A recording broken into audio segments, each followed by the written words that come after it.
Mateo 24, 23 al 26. La palabra del Señor dice: entonces si algunos dijeren, mirad, aquí está el Cristo, o mirad, allí está, no le creáis. Porque se levantarán falsos cristos y falsos profetas, y harán grandes señales y prodigios, de tal manera que engañarán, si fuera posible, aún a los escogidos. Ya os lo he dicho antes. Así que si os dijeren, mirad, está en el desierto, no salgáis. O mirad, está en los aposentos, no lo creáis. El Señor añada bendición a su palabra, mi hermano. Recordemos que los discípulos presentaron a nuestro Señor, saliendo del templo, 3 preguntas escatológicas que hemos estado analizando a lo largo de estos sermones. Ellos le hicieron la pregunta: ¿cuándo ocurriría esto de la destrucción del templo antes anunciada por nuestro Señor Jesucristo? ¿Qué señales habría de su venida y qué señales habría del fin del siglo? Entendiendo ellos que estos 3 eventos se darían en uno solo.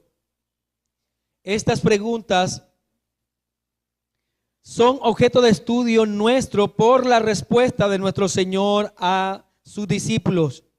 Y el propósito de estos sermones es que cada día podamos, cada domingo, podamos entrar un poco más en la respuesta que el Señor da, en el entendimiento real de la respuesta, alejado de todo el misticismo o todo aquello que por mucho tiempo nos ha acompañado, y dejándonos guiar por la sola Escritura.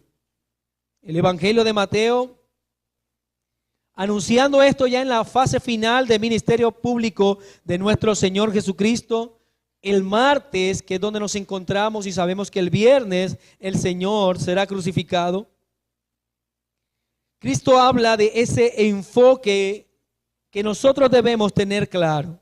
Él habla entonces primero de lo que no son las señales, luego pasa a lo que sí son las señales, y por último entonces va a estar tratando los eventos que ocurrirán en su segunda venida. Y es en el segundo punto donde nosotros nos encontramos, en lo que la señal sí son. Lo que sí son las señales. Y hemos visto dentro de este punto la señal de la abominación desoladora. Y estuvimos tratando específicamente esto en un sermón. Luego hablamos el domingo pasado de la señal de la tribulación, y espero que todavía esté eso fresco en la mente de cada uno de ustedes. El día de hoy vamos a estar exponiendo, con la ayuda del Santo Espíritu del Señor, la señal de la apostasía. La señal de la apostasía. Debemos nuevamente pedirle a nuestro Señor que nos ayude, a su Santo Espíritu que nos guíe en estos temas, mis hermanos, que estamos desarrollando, de lo cual hemos dicho una y otra vez: ninguno de nosotros es suficiente para exponerlo sin la ayuda de su Santo Espíritu. Y yo deseo que dividamos este sermón en 2 puntos. Vamos a hablar, número 1, del engaño de la apostasía y su conexión con la gran tribulación. Número 1, el engaño de la apostasía y su conexión con la gran tribulación. Y por último, como punto número 2, quiero que tratemos las principales características de esta apostasía. Entonces vamos a ver la conexión con la gran tribulación y sus principales características. Serían estos 2 puntos en los que vamos a estar entrando en este sermón para seguir adelante con el relato de Mateo 24. Y como anunciamos, entonces pasemos al punto número 1, el engaño de la apostasía y su conexión con la gran tribulación. Nos es necesario recordar el texto. Entonces, si alguno os dijeren, dice el Señor, versículo 23 de Mateo 24. Si alguno os dijere.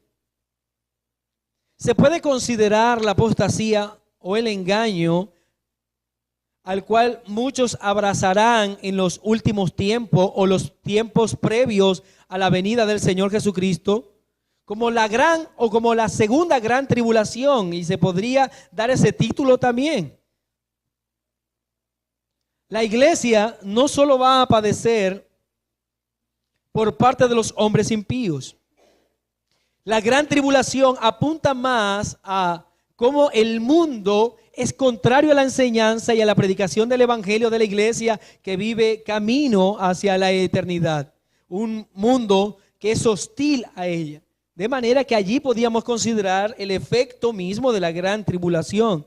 Pero cuando hablamos de la apostasía, se nos está dando un elemento que no lo tratamos el domingo pasado, que algunos podrían decir que hace parte de la gran tribulación y sería correcto afirmarlo de esta manera, que la apostasía está incluida en la gran tribulación, puesto que estamos hablando de cómo la iglesia también va a padecer, ya no en un aspecto físico, ya no en materia de persecución, ya no siendo entonces asolados en su parte material o física, sino que la apostasía apunta entonces a aquella persecución o deterioro que la iglesia verdadera experimentará cuando vea los estamentos de la fe caerse delante de sus ojos. La iglesia verdadera será atacada no solo en su aspecto físico, sino una forma inimaginable, porque el verdadero evangelio, la sana doctrina, será adulterada en grado sumo, como nunca antes se había adulterado. Harán mucho más difíciles las circunstancias que rodearán las iglesias y la predicación de esta iglesia en los últimos tiempos.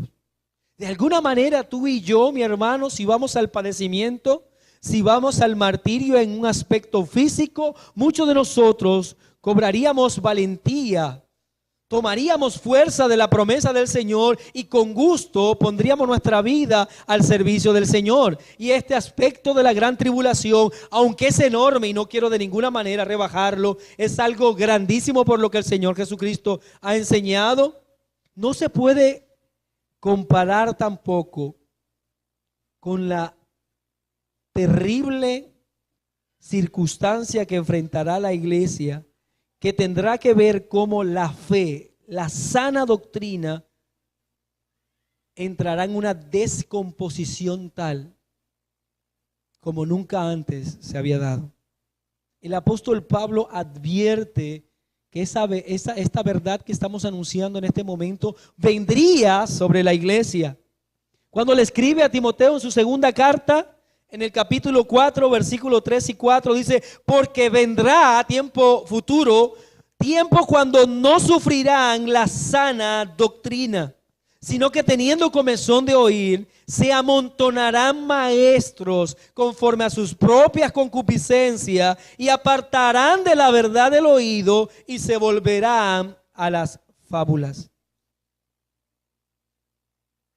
Ahora debemos entender, mis queridos hermanos, que por su conexión con la gran tribulación, esta apostasía no viene a ser entonces una simple apostasía, sino una gran apostasía.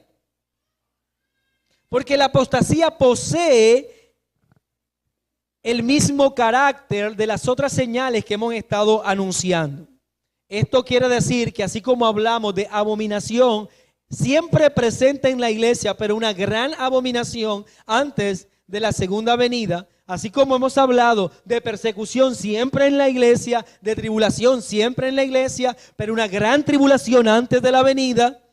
De esta misma manera también debemos asociar a nosotros, debemos comparar o entender la apostasía. Siempre ha estado presente, siempre hay en la iglesia, en la historia de la iglesia, aquellos que han apostatado de la fe. Han estado presentes en el tiempo, pero habrá un tiempo, habrá un momento en la historia que hablar de la verdad, hablar del verdadero evangelio, enseñar la sana doctrina será algo extraño. Será algo que tocará buscar con lupas.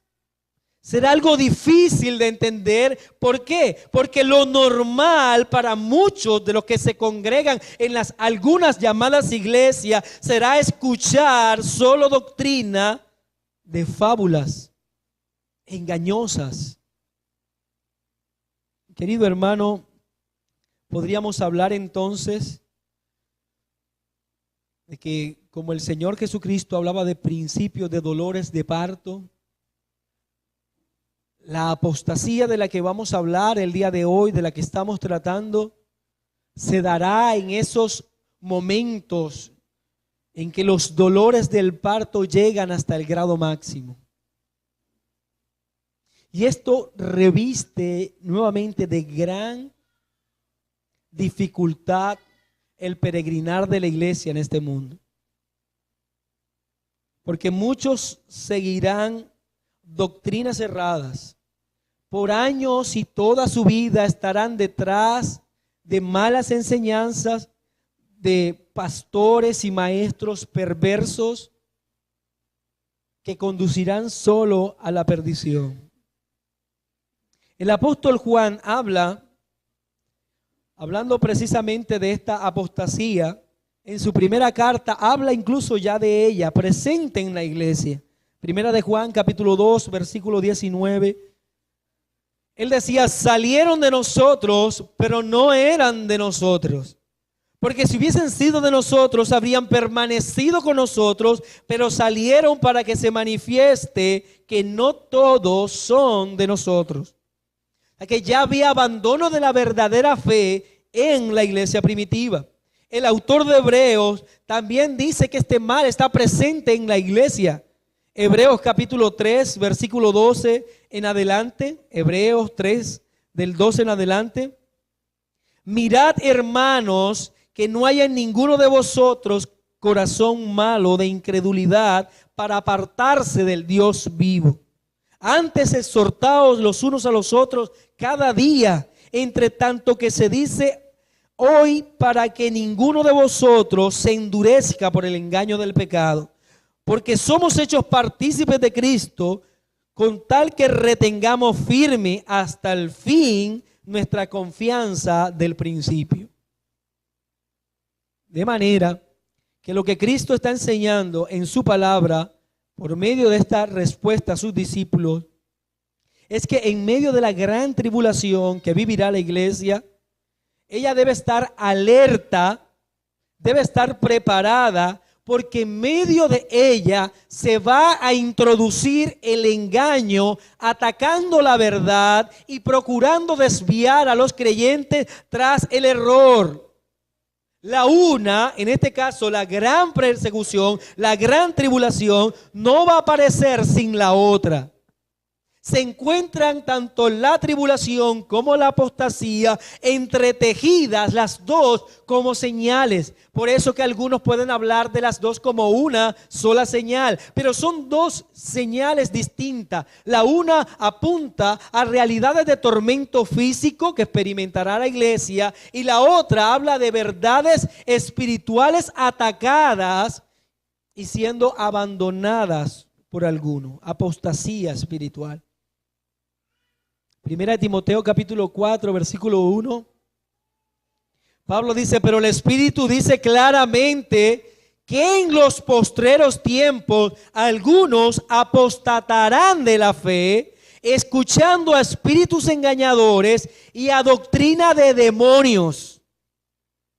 Pablo ya había advertido entonces en su carta a Timoteo que vendría ese tiempo en que la enseñanza no vendría por boca de hombres piadosos, sino de engañadores. Aquellos que habían adoptado como doctrina todo aquello que venía producto de la boca del mismo Satanás.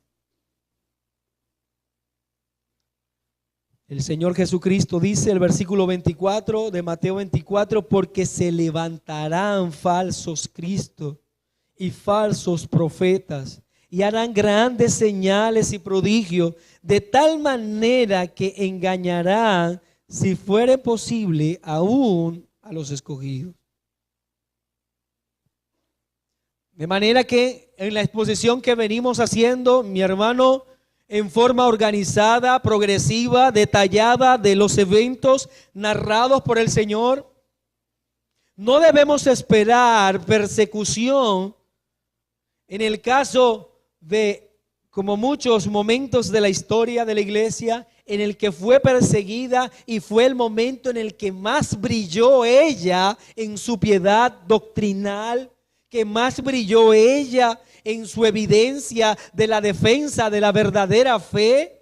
Cuando hablamos de este último momento, mis hermanos, hacemos referencia a que la iglesia es atacada, pero que también dentro de ella misma habrá una corrupción tal, habrá una podredumbre tal que escaseará la verdad. Yo creo que cualquier parecido con la realidad no es una coincidencia. Ya fue anunciado por el Señor. Lo que vivimos el día de hoy, mis hermanos, no es otra cosa. El echar una mirada a la realidad espiritual de muchas congregaciones, y yo creo que no debo usted convencerlo de esto. Basta que usted prenda por un momento la radio, la televisión, y se dé cuenta qué tan alejado está aquellos que se dicen llamar cristianos, aquellos que se dicen llamar congregaciones, iglesias cristianas, de la verdad de la palabra de Dios, en lo que se ve de todo menos la palabra de Dios. Así que debe haber y debemos entender, mi hermano, la conexión que hay entre la gran tribulación y la introducción de la gran apostasía para este tiempo. Decía que dividía en dos el sermón. Vamos a hablar de las principales características de esta apostasía. Hablemos entonces de las principales características. En esencia, Cristo habla a sus discípulos de un engaño y lo presenta de esta manera: el engaño. Pero este engaño tiene características específicas que nos convienen a ti y a mí tratar, con el único objetivo de hacer un reconocimiento bíblico de los eventos que Cristo está anunciando en esta respuesta. Así que hablemos de características, y la primera de ellas es que se trata de una apostasía religiosa. Es un engaño religioso. Se trata de una apostasía religiosa, un engaño religioso. Como lo relata Marcos en el capítulo 13, versículo 21 y 22, un texto paralelo, dice: entonces si alguno os dijere, mirad, aquí está el Cristo, o mirad, allí está, no le creáis. Porque se levantarán falsos cristos, falsos profetas, y harán señales y prodigios para engañar, si fuere posible, aún a los escogidos. De manera que la apostasía no tiene nada que ver con el mundo, mi hermano. No tiene nada que ver, puesto que el mundo abiertamente se opone, es contrario a todo aquello que la palabra de Dios enseña, es contrario a lo que la iglesia viene proclamando. El evangelio no es aceptado por el mundo porque el mundo es contrario al Señor. Tienen un corazón duro, no aceptarán el evangelio. Pero los linderos en los que se moverá la apostasía será en los linderos de la iglesia visible. En medio de la iglesia visible, mi hermano. La iglesia local experimentará en medio de ella un abandono de la fe. Así que cuando hablamos de apostasía, no esperemos que las naciones vengan en contra de la iglesia. Eso es la gran tribulación. La apostasía se da dentro del corazón de la iglesia local, con el único objetivo, puesto que así lo señala Cristo, de engañar, si fuere posible, aún a los escogidos. Tiene eso en mente, tiene ese objetivo. No es una apostasía filosófica, no se trata de pensamientos del hombre contemporáneo. No esperemos que los eventos mundiales, sociales, económicos, demuestren la presencia de la apostasía. La mirada no debe ser hacia afuera, la mirada debe ser hacia adentro, hacia el interior de lo que hoy se llama iglesia, de aquellos que profesan un cristianismo, de aquellos que se congregan a alabar supuestamente al Señor. La mirada de la advertencia que el Señor nos está dando es mirar hacia adentro de la iglesia local. Porque dentro de la iglesia local se va a gestar, se está gestando la más grande de las abominaciones. El gran error de muchas congregaciones entonces de nuestros días es que mientras ellas están mirando los desastres naturales, los conflictos en el Medio Oriente, mientras ellas corren a hacer largos ayunos porque en Palestina hay conflicto, porque se está inventando un chip que van a colocar en el brazo o en la frente, mientras se desesperan por todo eso, la falsedad se expone dentro de sus mismas iglesias. En sus mismos púlpitos un demonio está predicando, llevando como objetivo el desviar a las congregaciones, desviar a aquellos que se llamen iglesia, desviarlos de la verdad.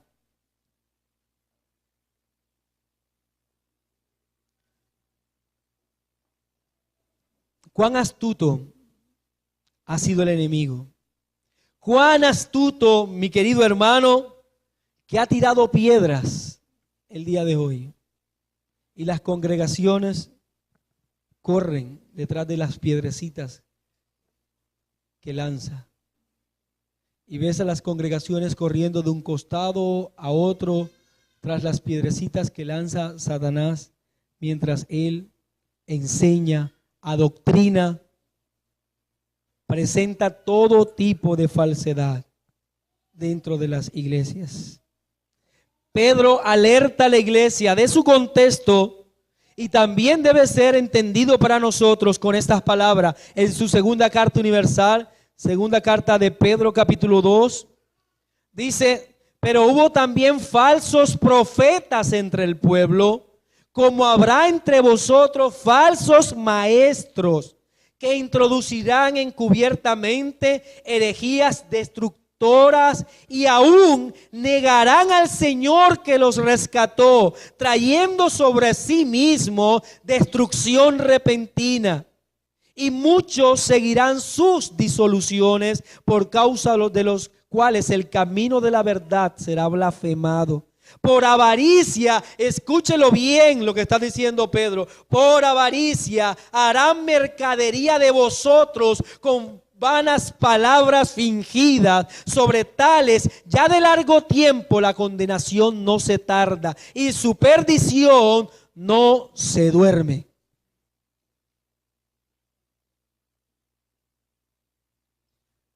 Y querido hermano, esta amenaza está dentro de la iglesia local, no fuera de ella. Hoy son muchos los que se congregan a escuchar falsos profetas, falsos maestros, habladores de mentira, que hacen, como dice Pedro, mercadería de la fe. Y nunca antes en el tiempo de la iglesia se había pervertido tanto la verdad como lo ves tú el día de hoy.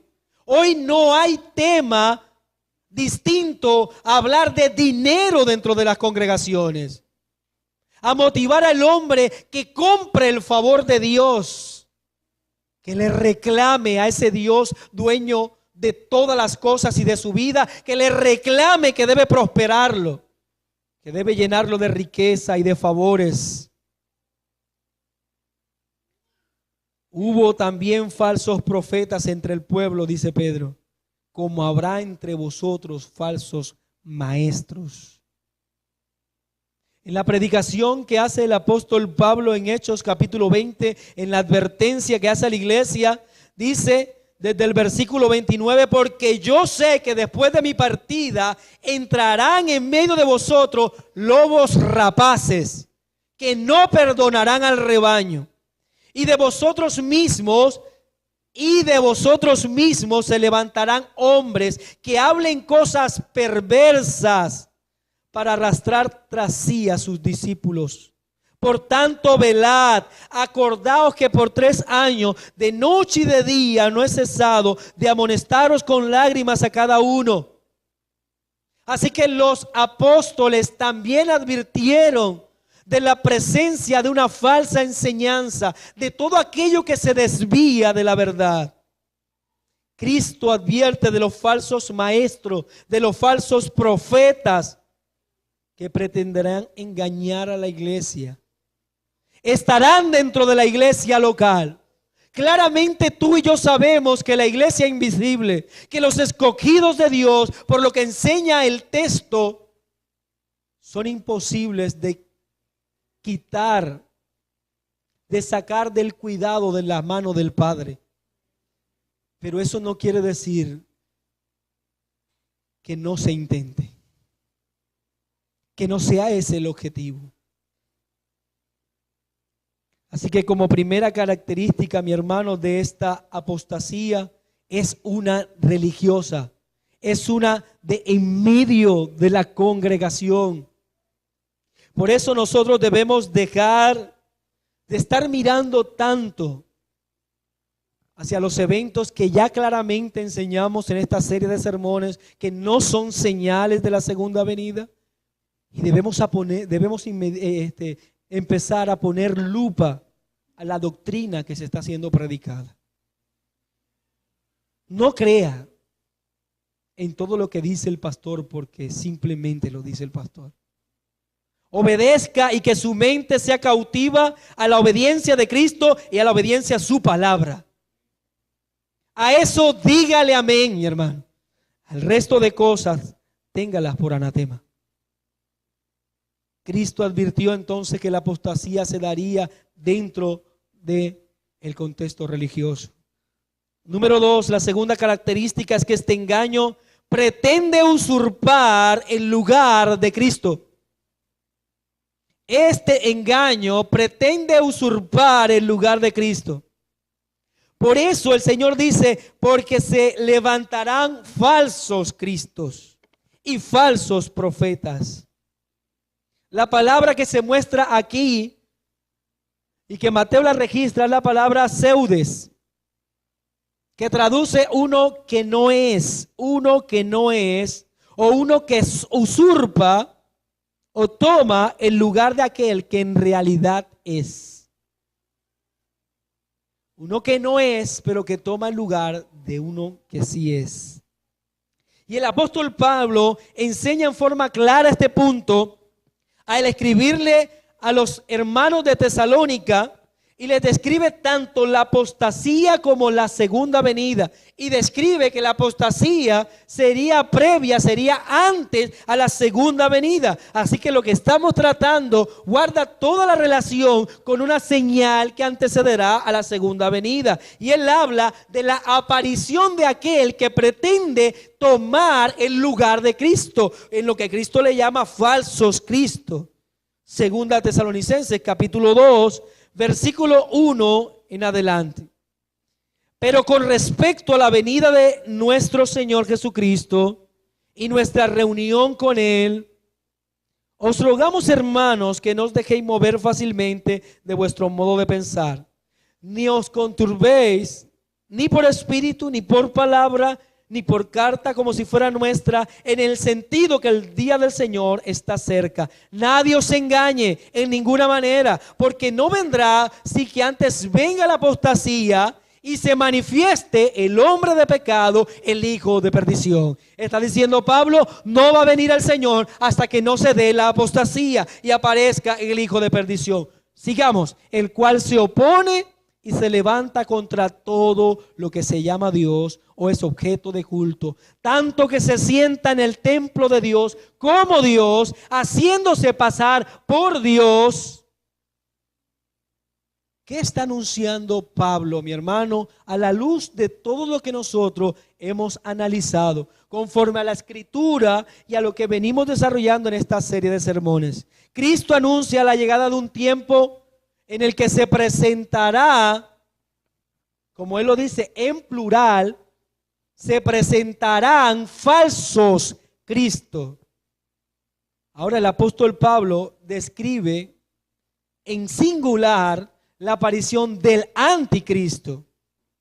Y con regularidad, por el uso de la carta que Pablo le presenta a los tesalonicenses, la mayoría o un gran número de creyentes ha interpretado entonces por la enseñanza de Pablo que se trata de una persona o de un hombre en particular. Ya que Pablo dice entonces que no vendrá sin que antes venga la apostasía y se manifieste el hombre de pecado. Como él lo presenta como hombre de pecado, entonces se llega a la conclusión de que cuando hablamos de aquel que toma, que usurpa el lugar de Cristo en la iglesia, que aquel que usurpa el lugar de la buena y la verdadera enseñanza, se tratará de un hombre en particular. Hablando en sentido singular, cuando el Señor lo presenta en plural. Juan, en su carta universal, primera de Juan capítulo 2, versículo 18, veamos cómo lo presenta. Hijitos, ya es el último tiempo, y según vosotros oísteis que el anticristo viene, así ahora han surgido muchos anticristos. Por esto conocemos que es el último tiempo. Así que lo que nosotros estamos viendo es que el Señor presenta en plural, Pablo lo presenta en singular, Juan lo presenta en plural. Aún si acercamos a Pedro y la enseñanza de Pedro de los falsos profetas y falsos maestros, también es en plural. Algunos entonces de corriente cristiana han tomado solo lo que Pablo enseña a tesalonicenses y han llegado a la conclusión entonces de que se trata de un hombre. Que si hablamos del anticristo se refiere a una persona, a un hombre en particular. Ahora, ¿cómo entendemos nosotros lo que el apóstol Pablo está también manifestando allí? Si seguimos leyendo en el versículo 3 de 2 Tesalonicenses capítulo 2, versículo 3 dice, nadie os engañe en ninguna manera, porque no vendrá sin que antes venga la apostasía y se manifieste el hombre de pecado, el hijo de perdición, el cual se opone y se levanta contra todo lo que se llama Dios y es objeto de culto, tanto que se sienta en el templo de Dios como Dios, haciéndose pasar por Dios. Es importante entender la expresión de Pablo dentro de su contexto. Y yo creo que para todos debe ser claro, porque ya anunciamos parte de este pasaje en sermones anteriores. Para reconocer adecuadamente lo que el Señor está hablando, apoyado por Juan, apoyado también por Pedro, y enseñado por Pablo en una forma diferente, ya que lo presenta en singular, nos toca entender lo que Pablo está enseñando en este texto de Tesalónica. Al presentar el anticristo como un hombre, es el resultado natural al interpretar el tercer templo del que está hablando Pablo en Tesalónica como un templo físico. Lo que quiero decir es que si usted lee Tesalonicenses, diciendo Pablo que se sentará en el templo, haciéndose pasar por Dios, si usted juzga el templo como algo físico, o sea, el tercer templo, es lógico que piense que cuando Pablo está diciendo que aquel que se sienta en el tercer templo debe ser un hombre físico. Pero el asunto es que, como lo vimos en sermones pasados, es que cuando Pablo habla en Tesalónica del tercer templo, no está hablando de un templo físico, porque sería contrario a toda su enseñanza. Él está hablando de la iglesia, que el tercer templo es la iglesia del Señor. Entonces aquel que se sienta en la iglesia del Señor, no está hablando de un hombre. No debemos asociarlo, entenderlo como un hombre físico. Hebreos capítulo 9, versículo 6 en adelante dice, y así dispuestas estas cosas, En la primera parte del tabernáculo entran los sacerdotes continuamente para cumplir los oficios del culto. El autor de Hebreos empieza describiendo lo que era el templo físico.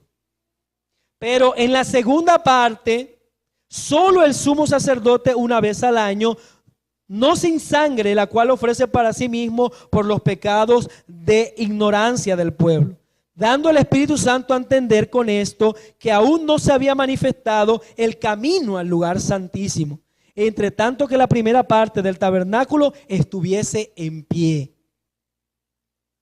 lo cual es símbolo del tiempo, para el tiempo presente, según el cual se presentan ofrendas y sacrificios que no pueden hacer perfecto en cuanto a la conciencia al que practica ese culto, ya que consiste solo de comidas y bebidas, de diversas abluciones y ordenanzas acerca de la carne, impuestas hasta el tiempo de reformar todas las cosas.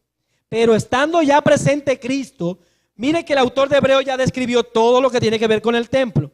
Pero estando ya presente Cristo, sumo sacerdote de los bienes venideros, por el más amplio y más perfecto tabernáculo, no hecho de manos, es decir, no de esta creación, y no por sangre de machos cabríos ni de becerro, sino por su propia sangre, entró una vez y para siempre en el lugar santísimo, habiendo obtenido eterna redención. O sea que el autor de Hebreos está diciendo, todo aquello que era el tercer templo, por cuanto ya llegó Cristo y ofreció sacrificio, quedó sin sentido. Recuerde que de allá venimos. El Señor dice que esa casa había sido dejada desierta. Del tercer templo, entonces, entendemos que se trata de la iglesia del Señor. Así que cuando Pablo está hablando de aquel que se sienta en la iglesia, no se refiere a un hombre. Pensar en el templo físico el día de hoy, como sucede con los hermanos dispensacionalistas, es echar para atrás la obra de Cristo. Pensar que el tercer templo se va a edificar y que el Señor y su presencia habitará ahora de nuevo solo en el lugar santísimo, es despojar del corazón de todos los creyentes la presencia del Señor. Nosotros somos el templo hecho de piedras vivas, como dice Pedro. Así que cuando Pablo está hablando, utiliza esta ilustración diciendo: en el templo del Señor se sentará uno y querrá tomar el lugar de Cristo. Cristo ya despojó al templo físico de la gloria que se manifestaba en él. Pensar que la presencia del Señor va a estar nuevamente solo con los judíos, mi hermano, es desconocer toda la obra de Cristo y su aplicación en la vida del creyente. Es desconocer lo que Pablo dice en Efesios 2, del 15 en adelante: aboliendo en su carne las enemistades, la ley de los mandamientos expresados en ordenanza, para crear en sí mismo de los dos un solo y nuevo hombre, haciendo la paz, y mediante la cruz reconciliar con Dios a ambos en un solo cuerpo, matando en ella las enemistades. Y vino y anunció las buenas nuevas de paz a vosotros que estabais lejos y a los que estaban cerca, porque por medio de él los unos y los otros tenemos la entrada por un mismo espíritu al Padre. Así que ya no soy ni extranjeros ni advenedizos, sino conciudadanos de los santos y miembros de la familia de Dios. Y mira hacia dónde va Pablo. Está hablando de que Cristo quitó la barrera entre judíos y gentiles. Y mira hacia dónde va. Edificados sobre el fundamento de los apóstoles y los profetas, siendo la principal piedra del ángulo Jesucristo mismo. Y mira dónde llega, en quien todo el edificio bien coordinado va creciendo para ser un templo santo en el Señor, en quien vosotros también sois juntamente edificados para morada de Dios en el Espíritu. Que Pablo está hablando de la iglesia. De manera que el templo es la iglesia. Ese edificio espiritual que se va formando de piedra en piedra con la predicación del evangelio. Y la regeneración incorpora a un hombre, a una mujer, ahora a este templo del Señor. De manera que si el templo es uno físico, entonces pensaríamos en un anticristo físico. Pero si el templo es uno espiritual, se debe entender de la misma manera aquella falsedad o aquel engaño del que estamos tratando. La palabra anticristo proviene del griego y se divide en anti, que traduce en lugar de o contrario a, en lugar de o contrario a, y la palabra Cristo, que todos nosotros conocemos, que traduce ungido. O sea, el que toma el lugar al ungido o el que es contrario al ungido. Las dos formas de interpretación son correctas, porque de hecho Pablo enseña las dos. El que toma el lugar de o el que es contrario a el Señor. Es por esto que este engaño, esta falsedad de la que nosotros estamos hablando, es todo lo que representa al anticristo. Juan lo dice en 1 de Juan 2, 21 y 22, no os he escrito como si ignoréis la verdad, sino que porque la conocéis y porque ninguna mentira procede de la verdad. ¿Quién es el mentiroso sino el que niega que Jesús es el Cristo? Este es el anticristo, el que niega al Padre y al Hijo. Y el versículo 7 de segunda a Juan capítulo 1, segunda carta universal de Juan capítulo 1 versículo 7, porque muchos engañadores han salido por el mundo, que no confiesa que Jesucristo ha venido en carne. Quien esto hace es el engañador y el anticristo. Así que por la innumerable evidencia de pasajes, vamos a entender, mi hermano, que cuando hablamos del anticristo, estamos hablando de la apostasía de la que Cristo está hablando, de ese tiempo de engaño en que la verdad del evangelio, de la obra de Cristo, será retirada entonces de los lugares en los que se congregan supuestamente a escuchar la palabra de Dios. Será retirado y en lugar de él se pondrá entonces el engaño, la falsedad, la mentira. Como dice Pedro, la mercadería de la fe. Ahora, solo nos queda la complicación de que Pablo utilice y personifique toda esta falsedad en un hombre. Porque eso es lo que él hace. Él está personificando cuando dice el hombre de pecado. Y esto trae grandes dilemas y la razón por la que muchos dicen se trata de un hombre. Pero así como Pablo personificó la maldad, el engaño en un hombre, llamándolo así el hombre de pecado, también personifica la verdad y la piedad. Cuando usted lee 2 Timoteo capítulo 3, versículos 16 y 17, toda la escritura es inspirada por Dios y útil para enseñar, para redarguir, para corregir, para instruir en justicia, a fin de que el hombre de Dios sea perfecto, enteramente preparado para toda buena obra. Usted no puede pensar que el hombre de Dios es Timoteo. Porque cuando él habla de el hombre de Dios, se refiere a todo aquel que vive según Dios. Y le dice el hombre, en singular, el hombre de Dios. Entonces, el hombre de pecado, ¿qué sería? Todo aquel que vive en contra de la verdad revelada del evangelio. Entonces hemos visto, mis hermanos, que se trata de una apostasía religiosa y que pretende usurpar a Cristo y el lugar de Cristo. La tercera característica es que este engaño usa como medio la enseñanza y los milagros. La tercera característica es que este engaño usa como medio la enseñanza y los milagros. Sé muy bien que esta predicación no se va a exponer en algunas iglesias del día de hoy. ¿Por qué? Porque los milagros son el todo de algunas congregaciones. Los portentos lo son todo. La gente acude en masa, llenan lugares solo para ir tras un milagro.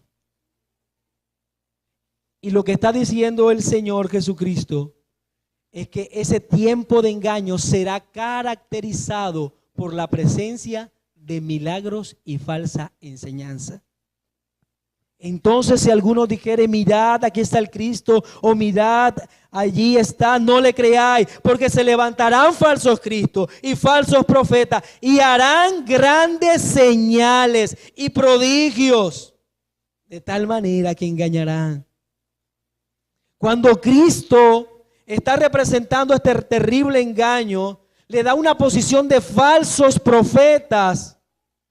Quiere decir que ellos serán maestros. Él habla de una posición. Él habla entonces de que aquellos que de alguna manera estarán dirigiendo este terrible engaño no son ovejas en rebeldía. Se trata de los mismos líderes religiosos, los que tienen una autoridad para engañar al resto, los que usan falsas enseñanzas. Este engaño surge de dentro de las filas de los soldados de la iglesia local, los que se dicen llamar los líderes religiosos. Se encuentra encabezado por los dirigentes, aquellos que por su boca tienen toda autoridad. Juan ve esto en visión cuando dice en Apocalipsis capítulo 16, versículo 13 y 14, y vi salir de la boca, y es algo que usted va a notar siempre en las visiones de Juan. Cuando habla de boca se refiere a autoridad, autoridad de enseñanza. Y vi salir de la boca del dragón, de la boca de la bestia y de la boca del falso profeta 3 espíritus inmundos a manera de ranas, pues son espíritus de demonios que hacen señales y van a los reyes de la tierra en todo el mundo para reunirnos a la batalla del gran día del Señor Dios Todopoderoso. Si usted lee el capítulo 13 de Apocalipsis también, versículo 4 en adelante, y adoraron al gran dragón que había dado autoridad a la bestia. Y adoraron a la bestia diciendo, ¿quién como la bestia? ¿Quién podrá luchar contra ella? ¿Sabe qué? Yo sé que muchos cristianos cuando leen esto esperan de verdad que aparezca un gran dragón en el cielo. Y que de su boca salga una gran bestia. Y no han entendido que lo que el pasaje está diciendo es que dentro de la iglesia habrá falsa enseñanza. También se le dio boca de que hablaba grandes cosas y blasfemia, y se le dio autoridad para actuar 42 meses y abrió su boca en blasfemias contra Dios, para blasfemar de su nombre, de su tabernáculo y de los que moran en el cielo. ¿Qué es lo que tú ves el día de hoy, mi hermano? Sino blasfemias en boca de algunos que se hacen llamar apóstoles, maestros, pastores, que no hablan conforme a la palabra de Dios, sino a la concupiscencia de sus corazones. Y se le permitió hacer guerra contra los santos y vencerlos. También se le dio autoridad sobre toda tribu, pueblo, lengua y nación. Y la adoraron todos los moradores de la tierra. Importante esto, la adoraron todos los moradores de la tierra, cuyos nombres no estaban escritos en el libro de la vida del Cordero que fue inmolado desde el principio del mundo. Se postraron a él y le adoraron todos aquellos que no eran escogidos. Hombres y mujeres famosos van por el mundo haciéndose llamar los profetas de Dios, los ungidos de Jehová. Cabe resaltar que estos 2 títulos son otorgados solo a Cristo. Y estos exhiben habilidades sobrenaturales y enseñan con su boca palabras que el pueblo quiere escuchar porque tiene eso, comezón, sarna en el oído para escuchar esas blasfemias. Por eso dice Pablo, inicuo, cuyo advenimiento es por obra de Satanás, con gran poder y señales y prodigios mentirosos. Así que no podemos nosotros pensar que porque un hombre haga señales y milagros, cuenta con la venia de Dios. Porque de hecho los milagros serán una de las características particulares de la apostasía. Lo que ha entendido y ha edificado a la iglesia. La iglesia es el estandarte de la verdad, no el estandarte de los milagros, de la verdad, mi hermano. Un milagro no puede ser otra cosa más que un medio para engañar a muchos.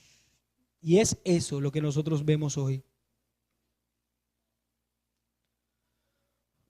Los milagros no son sinónimo de la aprobación divina. Por más extraordinarios que sea el milagro, por más grandiosa que sea la hazaña, por más unción que señale la persona tener, si no habla en nombre del Espíritu Santo, es doctrina de demonio. No es otro, sino un mensajero de Satanás. Y al tal no le debemos dar otro título más que hacedores de maldad. Porque eso fue lo que Cristo dijo. No todo el que dice Señor, Señor entrará en el reino de los cielos, sino el que hace la voluntad de mi Padre que está en los cielos. Muchos me dirán aquel día, Señor, Señor, ¿no profetizamos en tu nombre? ¿En tu nombre no echamos fuera demonios? ¿Y en tu nombre hicimos muchos milagros? Y entonces les declararé, nunca os conocí, apartados de mí, hacedores de maldad. Los milagros no aprueban que una persona venga de parte de Dios. Todos los farsantes que vemos hoy cautivan la mente de los hombres y llevan tras ellos milagros sensacionales y promueven un misticismo, promueven una prosperidad, promueven reuniones inmersas en todo tipo de vivencias extrasensoriales y espirituales. Todas esas actividades, mi hermano, no son más que el anticristo. Los falsos profetas, la bestia, que continuamente promueven un espíritu engañador, que desvían de la verdad del oído a los hombres y con sus fábulas alejan de la revelación de la palabra de Dios. Es por eso que usted puede ver hoy un pastor que al predicar en su sermón completo no cita la Biblia, que mejor hace uso de tácticas de superación personal o de la psicología, porque son mucho más eficientes para ellos que la palabra de Dios. Y por eso yo debo unirme a las palabras del apóstol Juan. Hijitos, ya es el último tiempo. Según vosotros oíste que el anticristo viene, así ahora ha surgido muchos anticristos. Por esto conocemos que es el último tiempo. Y querido hermano, ya está en medio de nosotros. Hoy la verdad es callada. Hoy la sana doctrina es vista como una exageración. Hoy la conducta piadosa es vista como una religiosidad, como fanatismo, como conducta retrógrada, legalista. Hoy los pilares de la fe son abandonados. La escritura ya no es el centro de toda adoración religiosa. Las emociones, el sensualismo, eso sí es lo importante. El dinero, el tener cada día más. Entiéndalo, mi hermano. La verdadera fe hoy no se sufre. Y la verdadera fe debe ser atesorada en las congregaciones. Porque si no es así, solo es un culto a la falsedad y al anticristo. Y termino con la última característica, mi hermano. La última característica de este engaño, de esta apostasía, es que es una advertencia.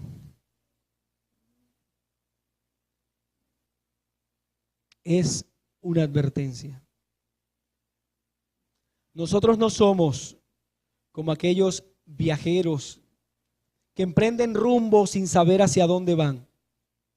Nuestro destino y el futuro que como iglesia nos depara está claramente escrito en su palabra. Sabemos a lo que vamos a enfrentar. No somos ciegos, mis hermanos, en este mundo. El Señor dice, ya os lo he dicho antes. Y Pablo le dice, ¿no os acordáis que cuando yo estaba con vosotros os decía esto?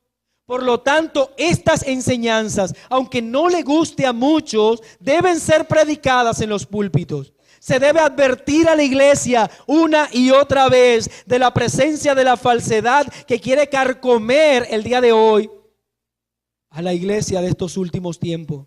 Somos llamados a velar, mi hermano. Somos llamados a reconocer la presencia de la falsedad. Se nos pide que miremos, se nos pide que escuchemos y se nos pide que batallemos por la fe verdadera una vez dada a los santos. Yo no sé si la desviación de la verdad que contemplamos tú y yo el día de hoy sea el grado máximo. Para mí lo es. Pero siempre se asombra uno del grado de perversión y de inventiva de estos hombres que le sirven sino a Satanás. No sabemos si hemos llegado hasta el colmo de la abominación de los que dicen hoy llamarse cristianos y llamarse maestros. Pero lo que sí debemos estar seguros, mi querido hermano, es que nosotros debemos unirnos al clamor que hacía el profeta. Apartaos, apartaos, salid de ahí, no toquéis cosa inmunda. Salid de en medio de ella y purificaos los que lleváis los utensilios de Jehová. Isaías 52:11.